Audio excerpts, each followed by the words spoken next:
सुशील कुमार ये एक ऐसा नाम हुआ करता था 4 मई से पहले जो सभी के लिए प्रेरणादायक था, लेकिन एक रात ने इनकी पूरी जिंदगी बदल दी।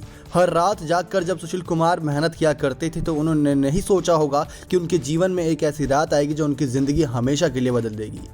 आप सभी को बता दें दोस्तों, सुशील कुमार से जुड़ी बहुत सारी अपडेट अपनी इस वीडियो में देने वाले हैं, तो वीडियो को अंत तक देखिएगा। चैनल सब्सक्राइब और वीडियो को लाइक नहीं किया है तो जरूर कर दीजिएगा। सबसे पहले दोस्तों बात करें सुशील कुमार के विकिपीडिया पेज की, तो अगर आप उनके विकिपीडिया पेज पर अगर जाएंगे तो नजर आता है कि कैसे दक्षिण पश्चिमी दिल्ली के बापरोला गांव से ओलंपिक, एशियाड, कॉमनवेल्थ गेम्स और वर्ल्ड चैंपियनशिप के पोडियम तक का सफर उन्होंने तय किया है। ये कोई छोटे मोटे नाम नहीं, बल्कि दोस्तों इसको पाने के लिए जीवन लग जाता है और काफ़ी सारे लोग हार मान जाते हैं इस लड़ाई में, लेकिन सुशील कुमार ने ये सारा सफ़र तय किया है। ये कहानी काफ़ी रोमांचक थी, एक प्रेरणादायक कहानी थी, लेकिन मोड़ तो 4 मई की रात में आया, जो अपनी वीडियो के अंत में आप सभी को बताएंगे। हालांकि एक ऐसा अपडेट हुआ है दोस्तों सुशील कुमार केस को लेकर, जहां बताया गया है कि 4 मई के कांड की वजह से सुशील कुमार की 4 मई के कांड की वजह से उनके 4 दिन की रिमांड और बढ़ाई जाती है। जी हाँ दोस्तों, पहले 6 दिन तक लगातार सुशील कुमार से पुलिस ने पूछताछ की, उनके दोस्तों की गिरफ्तारियां की। उनके दोस्तों की गिरफ्तारियों के बाद उनके आमने सामने बिठाकर कई सारे सवाल पूछे गए, लेकिन सुशील कुमार उनसे बचते नजर आए, ऐसी खबरें सामने आई हैं। ऐसे में सुशील कुमार सहयोग करते नहीं दिखाई दी, जिसकी वजह से कोर्ट में जब सुशील कुमार की 6 दिन बाद पेशी होती है तो वहां पर बताया जाता है पुलिस के द्वारा कि ये सहयोग नहीं कर रहे हैं और काफ़ी सारी जांच अभी बाकी है। और इसी के साथ वो रख देते हैं एक और अर्जी जिसमें 7 दिन की रिमांड और थी, लेकिन कोर्ट ने अपना न्याय रखते हुए वहां पर सिर्फ 4 दिन की रिमांड की मंजूरी दी।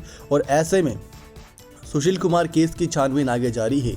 लेकिन अगर बात करें सुशील के करीबियों से जानने वाले की, यानी कि सुशील को जो लोग करीब से जानते थे, उनका क्या मानना है। सुशील को करीब से जानने वाले यही कहते हैं कि यह पहलवान काफ़ी मिलनसार था, एक आज्ञाकारी बेटा, एक ध्यान रखने वाला भाई, एक प्यार करने वाला पति, एक बहुत ज़्यादा जान लुटाने वाला पिता, एक ईमानदार दोस्त जो कई बार अपने दोस्तों की मदद करने के लिए लीक से हटकर भी मदद करता था। लेकिन कुछ ऐसे लोग भी होंगे उसके साथ जो सुशील के कथित रूप से अन्य काम धंधों के बारे में जानते होंगे। वे इस राय से इत्तेफाक नहीं रखते, उन्हें इस दिन का डर था और जो कुछ हुआ उन्हें कोई हैरानी नहीं हुई। जी हाँ दोस्तों, यानी कि सुशील कुमार के काम से उन्हें कोई हैरानी नहीं हुई। तो आपको बताते हैं दोस्तों कि उनके करीबी कोच ने क्या बताया, क्योंकि एक कोच होता है जो अपने शिष्यों को पढ़ लेता है, उसकी हर बारीकी को पढ़ लेता है। तो एक पूर्व राष्ट्रीय कोच जिसने सुशील के साथ बीजिंग ओलंपिक के दौरान से ही काफ़ी करीब से काम किया, उन्होंने 3 साल के अंतर के बाद साल 2017 में सुशील की वापसी में अहम भूमिका निभाई। उनका कहना था कि आम लोगों और उभरते हुए पहलवानों और अन्य खेलों की ट्रेनिंग करने वालों के लिए छत्रसाल स्टेडियम हमेशा खेल गतिविधियों के लिए एक ऐसा स्थल माना गया जो काफ़ी पवित्र है। उभरते हुए एथलीट स्टेडियम को हमेशा से एक बड़ा स्पोर्ट इंस्टीट्यूशन समझते रहे। हालांकि इसका एक स्याही पहलू भी है। इस छत्रसाल स्टेडियम बिना बुलाए मेहमान, जिनमें से कोई भी खेल से संबंधित नहीं था, वे लोग अक्सर स्टेडियम परिसर में आया करते थे और उससे मैदान के बाहर के बिजनेस के बारे में चर्चा किया करते थे। सुशील के बेहद करीबी इस चर्चा का हिस्सा हुआ करते थे, यानी कि उन्होंने साफ कर दिया कि छत्रसाल स्टेडियम एक ऐसी जगह है जहाँ पर कोई भी आ जा सकता था जो खेल की दुनिया से ताल्लुकात रखता था या फिर किसी खिलाड़ी से जो अंदर खेल रहा हो उनसे आके बातचीत करता था। यानी कि सुशील के कोच ने यही कहा कि सुशील के साथ बहुत सारे लोग आके बात करते थे, लेकिन वो नहीं जानते थे कि किस बारे में चर्चा हो रही है। ये भी आरोप है कि सुशील का बाहरी दिल्ली और पड़ोसी राज्य हरियाणा, उत्तर प्रदेश के बॉर्डर्स पर टोल प्लाजा कलेक्शन का बिजनेस था। इसके अलावा उत्तर और उत्तर पूर्वी दिल्ली में एक बड़े भारतीय FMCG ब्रांड के आयुर्वेद स्टोर से भी सुशील जुड़ा हुआ था। इसके साथ ही उसके करीबी रियल एस्टेट, बैड लोन की रिकवरी और प्रॉपर्टी खाली करवाने के बिजनेस में थी। रेसलिंग में बड़ा नाम कमाने में असफल रहने वाले पहलवानों को भी कथित रूप से टोल प्लाजा पर जॉब दी जाती थी। दिल्ली पुलिस की क्राइम ब्रांच और अब सुशील और करीबी गैंगस्टर नीरज बवाना और उसके दुश्मन कहे जाने वाला भगोड़ा करार काला जठेड़ी के रिश्ते की खंगाल चल रही है। ये आजकल चर्चा का विषय बना हुआ है। लेकिन खेल की दुनिया में किस प्रकार से सुशील कुमार ने बहुत ज़्यादा नाम कमाया, ये जानना भी बहुत दिलचस्प है, क्योंकि आप ये देख रहे हैं कि सुशील कुमार ने क्या क्या कांड किए, लेकिन भारत देश के लिए नाम रोशन करने के लिए उन्होंने क्या क्या किया वो भी जानना जरूरी है। तो सुशील की ज़िंदगी साल 2014 से पहले इतनी पेचीदा नहीं थी, क्योंकि ग्लासगो कॉमनवेल्थ गेम्स में उन्होंने दूसरा गोल्ड मेडल जीता था। इससे पहले साल 2010 दिल्ली में उन्होंने पहला CWG गोल्ड जीता था और इसके बाद 2018 में गोल्ड कोस्ट में भी सुशील ने सोने का तमगा हासिल किया था। 1998 वर्ल्ड कैडेट गेम्स में गोल्ड मेडल जीतने के बाद वे सुशील कुश्ती की दुनिया में नाम कमाने के लिए जाने लगे। अब सुशील ने 14 साल की उम्र में छत्रसाल स्टेडियम में कुश्ती के लिए दाखिला लिया था। सुशील ने 1982 के एशियाड में गोल्ड मेडलिस्ट महाबली सतपाल से ट्रेनिंग लेनी शुरू कर दी, जिनकी बेटी से बाद में उनकी शादी हुई। सुशील ने धीरे धीरे कामयाबी की सीढ़ियां चढ़ना शुरू किया। साल 2003 से साल 2008 के बीच कॉमनवेल्थ और एशियन चैंपियनशिप मेडल जीते। साल 2006 में जब 66 किलोग्राम भार वर्ग में दोहा एशियन गेम्स में सुशील ब्रॉन्ज मेडल जीता, वह भारतीय कुश्ती जगत में बड़ा नाम बन चुके थे। ऐसे में हालांकि साल 2008 का साल बड़ी तब्दीली लेकर आया, क्योंकि इस साल सुशील ने बीजिंग ओलंपिक में ब्रॉन्ज मेडल जीतकर भारत को गौरवान्वित किया। 56 साल में पहली बार रेसलिंग में मेडल जीतने वाले वह भारतीय पहलवान बने। इससे पहले केडी जादव ने 1952 के हेलसिंकी ओलंपिक में ब्रॉन्ज मेडल जीता था, लेकिन साल 2010 में मॉस्को में वर्ल्ड चैंपियनशिप में सुशील ने गोल्ड मेडल जीता। इससे पहले भारत के किसी पहलवान ने ये उपलब्धि हासिल नहीं की थी। तो वहीं दूसरी तरफ दोस्तों 2 साल सुशील ने लंदन ओलंपिक में बीजिंग के प्रदर्शन को सुधारा। यहाँ उन्होंने सिल्वर मेडल जीता, यानी कि उनकी अब तरक्की होने शुरू हो गई थी। अब सुशील का पेट ठीक नहीं था, इसके बावजूद चांदी का तमगा हासिल करना एक बड़ी कामयाबी थी। हालांकि ओलंपिक में 2 निजी पदक हासिल करने वाले सुशील पहले भारतीय बने।